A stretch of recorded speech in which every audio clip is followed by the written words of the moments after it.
기도하겠습니다.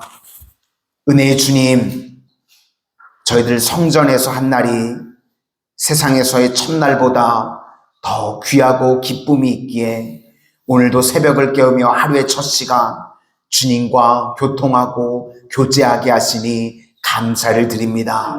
오늘 이 기도의 시간을 통하여서 세상에서는 줄 수 없는 참 평안과 은혜가 임하는 시간 되게 하여 주시고, 주의 백성들의 기도의 소리에 주님께서 귀 기울여 주셔서 저희들의 기도의 제목받아 응답받는 축복의 시간들 다 되게 하여 주시옵소서. 예수님 이름으로 기도드립니다. 아멘.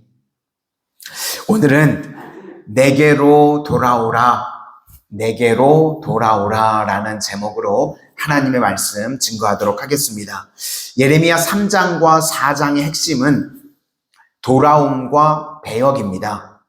그러면 우리가 하나님께 돌아가기 위해서 하나님께서 세 가지로 우리를 도와주시는데, 첫 번째는 북쪽 이스라엘이 망했는데 먼저 그것이 언니라고 부릅니다. 그러니까 언니가 망한 것을 보여주면서 모델로 삼으라는 겁니다.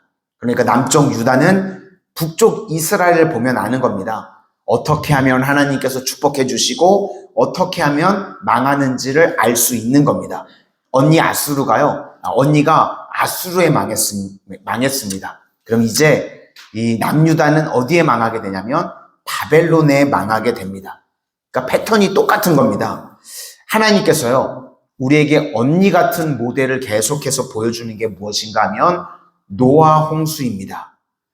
노아 홍수를 성경을 통해서 우리에게 자꾸만 말씀하시고 보여주시는 이유가 무엇인가? 이제는 다시는 물의 심판은 없습니다. 그런데 불의 심판이 있습니다. 패턴은 똑같습니다. 노아 시대에 물로 심판했던 것과 마찬가지로 마지막 때에는 불의 심판이 있다는 것입니다. 그러니까 노아 시대와 똑같은 패턴이 있다는 것입니다, 앞으로. 그러니까 언니의 심판을 보면서 동생은 정신을 차려야 된다, 그 말씀을 우리에게 하시는 겁니다. 이 내용은 앞장 3장 8절부터 10절까지인데 우리 3장 8절부터 10절까지 한번 보시도록 하겠습니다. 시작. 내게 배역한 이스라엘이 간음을 행하였으므로 내가 그를 내쫓고 그에게 이혼서까지 주었으되 그의 반역한 자매 유다가 두려워하지 아니하고 자기도 가서 행음함을 내가 보았노라. 그가 돌과 나무와 더불어 행함을 가볍게 여기고 행음하여 이 땅을 더럽혔거늘 이 모든 일이 있어도 그의 반역한 자매 유다가 진심으로 내게 돌아오지 아니하고 거짓으로 할 뿐이니라. 여호와의 말씀이니라. 그러니까 모델을 보여줬으면 그걸 보고 돌아와야 되는데 안 돌아왔다는 겁니다. 그러므로 우리 성도님들은요, 성경을 통해서 하나님께서 우리에게 모델들을 보여주실 때 그것을 통해서 축복받는 법도 배우고, 또 우리가 반대로 망하는 이 백성들의 모습을 보여준다 그러면 반면교사로 삼을 수 있는 지혜자들이 다 되시기를 주의 이름으로 축원합니다. 두 번째, 하나님께서 돌아오라고 알려주시는 것이 무엇인가? 알람 시스템입니다. 이 경보, 그런 거죠. 경고. 저도 새벽에 일어날 때요, 알람이 없이 깨기는 하는데 꼭 알람을 이 4시에 맞춰 놓습니다. 그런데 알람을요, 우리가 새벽에 일어나려고 그러면 많이 맞춰 놓는다고 해서 되는 게 아니죠. 네, 일어날 마음이 없으면 아무리 5분 있다 그래도요, 그냥 무시하고 잡니다. 그죠? 그러니까 알람은 첫 번째 일어날 때, 소리가 날 때 벌떡 일어나야 되지. 5분만 더 있다가 일어나야지. 그러면 이 새벽에 저를 못 볼 수도 있습니다. 그렇죠? 그냥 벌떡 일어나야지 일어날 확률이 훨씬 더 높습니다. 그러니까 알람이라고 하는 게요, 여러 개 한다고 되는 게 아니라 딱 하나만 해놓고 내가 벌떡 일어나야지, 이런 생각이 있어야 됩니다. 그런데 알람이 아직 있다는 거는요, 아직 포기하지 않았다는 겁니다. 그러니까 알람이라고 하는 것은 우리에게 기회라는 것입니다. 하나님께서 우리 인생 가운데요, 따르릉 따르릉 하면서 알람을 들려주신다는 건 아직 우리 인생에 기회가 있다는 것입니다. 우리가 새벽 기도 올 때요, 이 시간이 정해져 있죠. 그런데 그 시간을 넘어서면 더 이상 알람이 울리지 않습니다.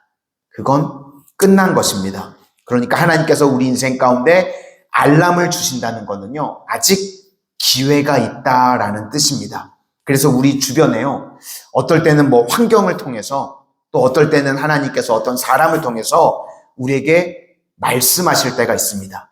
그럴 때요, 잘 들으라는 겁니다. 4장 11절을 보니까 뜨거운 바람이 분다고 그럽니다. 중동에서 불어오는 이 바람을요, 시로코라고 그럽니다. 사막에서 불어오는 바람입니다. 그래서 이 바람이 한번 지나가면요, 습기를 싹 다 가져가기 때문에 식물이면 뭐뭐 다 죽게 된다고 그럽니다. 그래서 동쪽에서 바람이 분다, 동풍. 그래서 동쪽을 그때 상징하는 게 아수르의 침공. 근데 아수르의 뜨거운 바람보다 더 강한 바람이 이제 온다는 겁니다. 그게 바벨론입니다.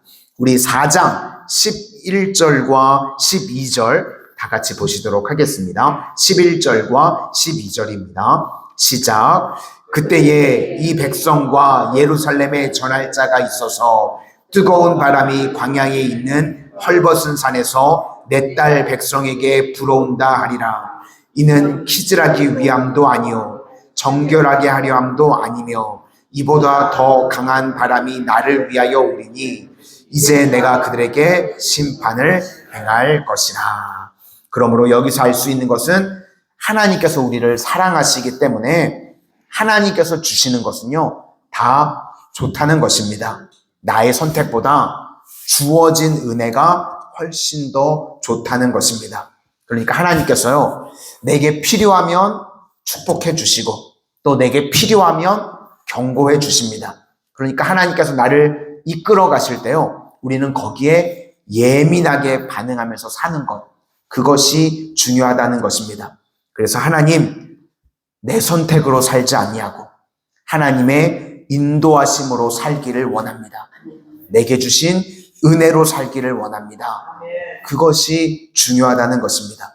우리 19절도 보시겠습니다. 시작. 슬프고 아프다. 내 마음속이 아프고 내 마음이 답답하여 잠잠할 수 없으니 이는 나의 심령이 나팔 소리와 전쟁의 경보를 들음이로다. 이렇게 나팔 소리, 경보, 이것이 다 알림입니다. 알람 소리를 통해서 우리에게 하나님께서 알려주신다는 것입니다. 마지막 세 번째는 환상과 말씀입니다. 우리가 말씀을 드릴 때요, 우리 인생 가운데 들려집니다. 이제 이 이야기가 23절부터 31절까지인데 환상을 보여주시고 계시를 보여주시고 이상하게 내게 내 마음을 쳐서 들리는 말씀이 있습니다. 그 말씀을 통해서요, 내 삶을 이끌어 가신다는 겁니다. 그래서 우리가 말씀을 듣고 돌아오게 만드는 것, 이것이 중요하다는 겁니다. 우리에게요, 말씀을 통해서 깨우침을 주시고 방향을 수정하게도 하시고 우리를 말씀을 통해서 이끌어 가신다는 겁니다. 성령께서 우리에게 하시는 일이 무엇인가? 읽었던 말씀들이요, 생각나게 하십니다. 예수님의 첫 번째 설교가 산상수훈이죠. 마태복음 5장, 6장, 7장. 그리고 이제 마지막 예수님의 설교가 다락방 강화, 요한복음 14, 15, 16장. 그런데 요한복음 14장에 보시면 보혜사 성령이 너희에게 오시면 모든 것을 가르치시고 내가 너희에게 말한 모든 것을 생각나게 하신다는 겁니다. 우리에게 말씀하셨던 것들이요, 생각나게 하시는 게 성령께서 하시는 일입니다. 그래서 말씀을 통해서요, 갑자기 생각나게 하시고 또 그것을 통해서 주께로 돌아오게 만드신다는 겁니다. 그래서 우리 성도들이요, 성령을 의지하면 성령께서 우리에게요, 생각을 통해서 이끌어 가시는 놀라운 은혜와 능력을 부어주신다는 것입니다. 그러므로 우리 성도님들 날마다 말씀을 통해서 주께서 우리를 이끌어 가시고 주께로 돌이키시는 그런 삶을 살아가는 믿음의 신실한 백성들이 다 되시기를 주님의 이름으로 축원합니다. 기도하겠습니다. 은혜의 주님, 주께서 알람 소리로 우리를 이끌어 가실 때 하나님께서 주시는 축복과 경고의 메시지를 예민하게 반응하는 저희들 되게 하여 주시고, 날마다 말씀을 통해서 저희들의 삶을 돌이키시고 저희들을 이끌어 가시는 믿음의 신실한 백성들 다 되게 하여 주시옵소서. 예수님 이름으로 기도드립니다. 아멘.